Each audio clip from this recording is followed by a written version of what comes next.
This is the text-to-speech audio version of The Observer by Philosopher. To read the full article, including analysis of trends we're observing and other content, check us out on Substack at darkphilosopher.substack.com or anywhere podcasts are broadcast.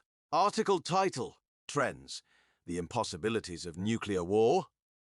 Article subtitle: Sells a lot of newspapers, but not a lot of common sense. Definitions are important.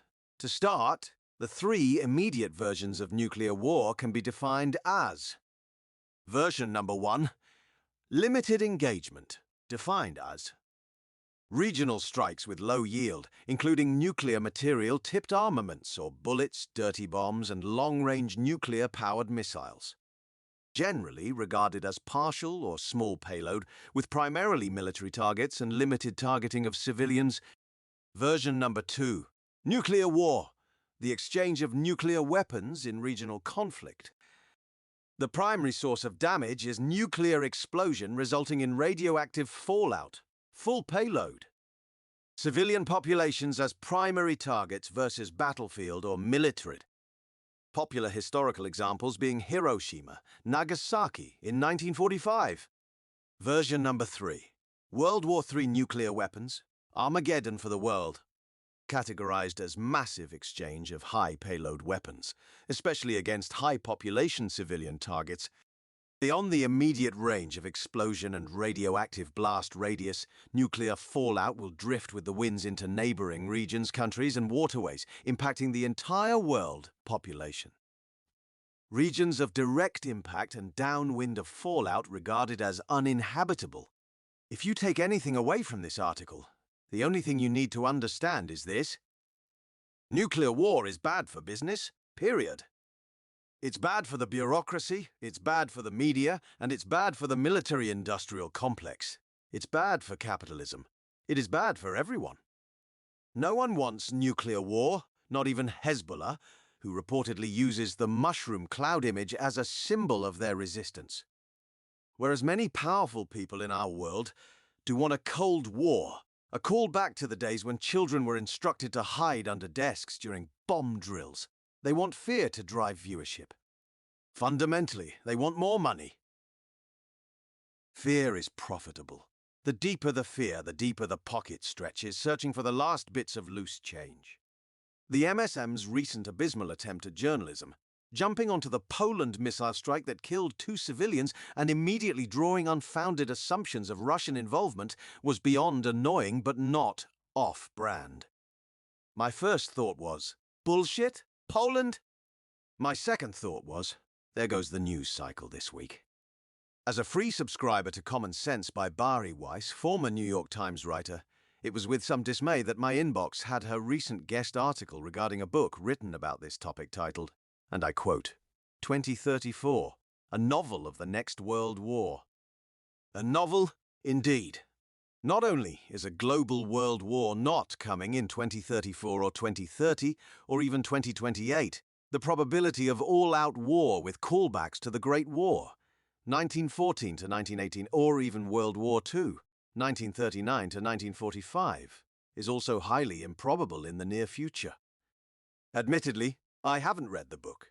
I rarely read fictional novels, especially ones written by former and retired admirals who fantasize about fictional war games based on implied or publicly stated military doctrine. Quote, in such a scenario, the Russian military, according to its doctrine, would employ a strategy of escalate to de-escalate. The idea is straightforward: dramatically escalate from conventional to nuclear weapons with the goal of shocking one's enemy into quickly suing for peace.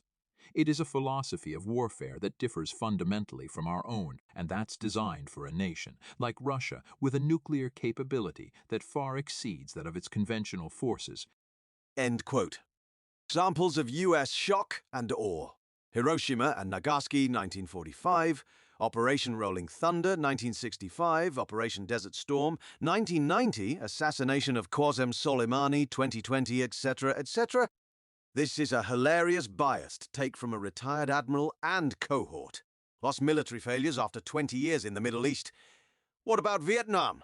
Perhaps this gentleman didn't read the reports of the latest military blunder by our armed forces during the California Mojave Desert war drills, leading to a British, Canadian and Dutch Marine Corps absolute domination in both tactics and assets surrender of the US Marine counterpart. An excellent training exercise that, much like grade school soccer, aims not to keep score, except we all know the parents on the sidelines always keep score, regardless of how many participation trophies we extend to the players. As a side note, I won't bother attacking this admiral's record, but if you're curious about the type of admirals he is, I dare you to read his website's first paragraph and draw your own conclusions. Needless to say, with leadership like this, it's no wonder the US operational readiness is underperforming. All the reports regarding Russian forces being ill-equipped for this conflict are most likely true. The last major mobilization by Russian troops dates back to Afghanistan in the 1970s during the Soviet era. Unfortunately, dust always settles on the unused and the unpolished. Beyond this, it's been mostly limited regional conflicts and military support to various occupations and governments over the decades since. The very idea that a nuclear power such as Russia would utilize a shock and a we strategy on their doorstep, risking nuclear fallout upwind of their people and claimed territory, with trade routes and critical infrastructure just over the horizon, is laughable if not insulting to the strategies of war and the governance of nations. The impact of such an attack on the world's food supply cannot be overstated, not to mention the trade partnerships of the surrounding nations, especially those military alliances of the CSTO, which, like NATO, are under formal treaties or pact to assist in the event of military conflict. These modest nations are Armenia, Belarus, Kazakhstan, Kyrgyzstan, Tajikistan, and Russia, along with observing nations, Afghanistan and Serbia. Russian trade partners via treaty or trade cover most of the world, especially the region around Russia and Ukraine, including Belarus, Finland, China, the Middle East, and Italy. Recent trade posturing by some of these nations excluded. None of which includes the heavy reliance by European nations on Russian exports of energy, which has led to the energy crisis within those countries. Suing for peace? The Ukrainian government has had a peace deal on the desk of the comedian president since around March 2022, a deal that doesn't require an army of lawyers or dusting off desks at the World Court, the International Court of the United Nations. The propaganda surrounding this entire, localized affair has been both difficult to swallow and nearly impossible to digest from both sides. Russia and China are playing the long game, which is one of the, albeit few, benefits of having a long-term leadership structure. Of course, the needs of both countries are vastly different, but where they align, that's very powerful. Whereas in counter-Europe, the Americas and even India are playing election cycles and news cycles, cycles which are swept into humanity's consciousness and just as quickly swept away. This isn't a play for Russia, as evidenced by the formation of the BRIC nations. It's a long-term strategy that short-term elections have massive difficulty rectifying. Russia's positioning in southern Ukraine is a long-term strategy, not the act of a madman. Ukraine is the breadbasket of the world, and most of its exports ship through the Black Sea of South Ukraine through one of the 3 major shipping ports south towards Istanbul. Controlling this region and waters, or more specifically, those major shipping ports, is the most powerful action that can be taken to either level Ukraine or ensure long-term stability for those who control them. Don't believe me? Ask a farmer what his bottom line costs for transporting product to market are, and watch your eyes widen. Shipping that much heavy product, namely grain, across highways and railways is prohibitively expensive. Ask India as they push for fewer imports in the lentil and grain commodity groups. None of this should be construed as pro-Russia nonsense. On the contrary, I am, and always have been, pro-humanity first, and as a member of pro-humanity and a student of history, I understand very clearly that borders are only temporary and nations are only made of stone until they are reduced to rubble. Ideas are the only thing that outlasts everything else, especially outlasting those who originated and spread them. So, what would it take for Russia to expand this occupation/annexation into nuclear war? As mentioned above, it would require a verifiable threat to the homeland, a shift in the battlefield from southern Ukraine to Russia's borders and within, or a direct assault on Moscow. Regardless of his high political popularity, President Putin does not have the political capital needed to launch or justify a preemptive nuclear strike without external justification. It would be far more likely such an order would result in the formation of a military coup than compliance under the threat of pending war crimes under the Geneva Convention for all involved. The same implied if President Biden suddenly ordered the launching of American nukes in retaliation for Kiev. The prospect itself is absolutely ridiculous, but it sells many newspapers. Section title: Kiev is not Hiroshima. It is important to consider the previous use of these weapons in war, namely Hiroshima and Nagasaki in 1945, the first US shock and awe. The background here is that allies, including Russia, defeated the Nazis and therefore collectively turned their attention to the Asian-Pacific War with Japan, who, given numerous chances to surrender, refused. Allied forces drew battle plans and determined over 50,000 US-led troops would die in the event of a direct military invasion. The Manhattan Project was successful. The big boy nuke was ready for field application.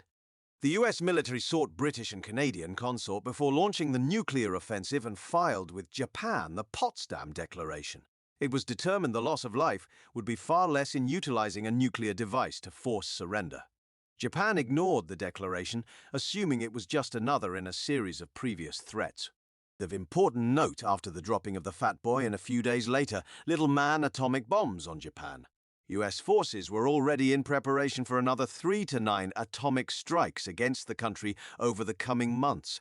These attacks intended to force the surrender of Japan and stop the war. Though the sites for these attacks were determined based on important military facilities, the shock and awe and its impact on civilian populations intended to be just as psychological as it was destructive.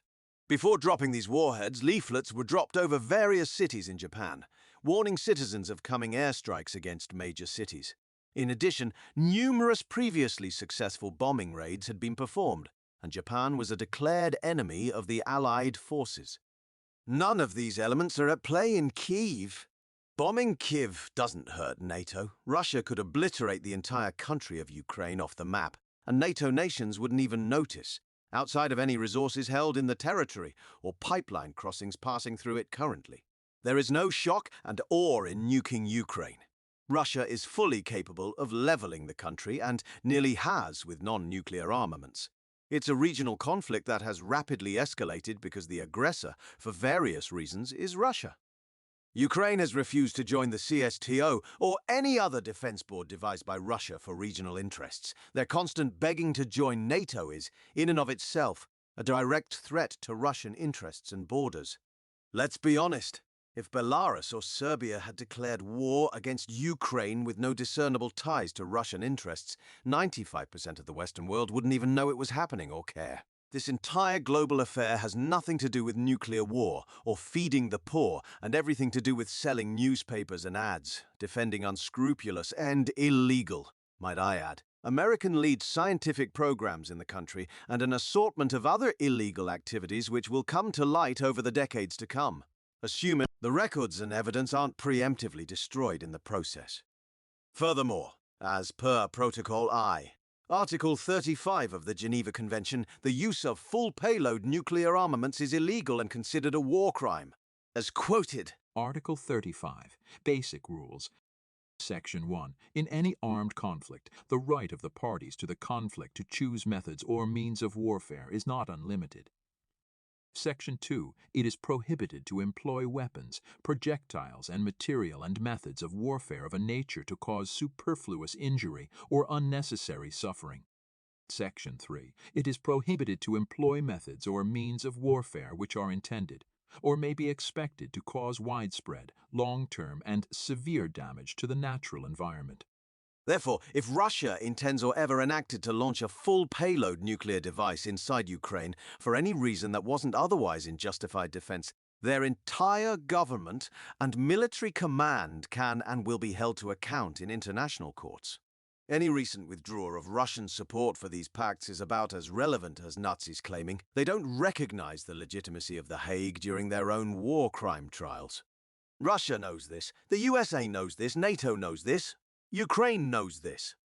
And now you know it too. This is the end of the text-to-speech audio version of The Observer by Philosopher. For more content, including our trends analysis, see our Substack at darkphilosopher.substack.com, and don't forget to subscribe so you don't miss out on future articles. As always, farewell and good luck. Signed, Dark Philosopher.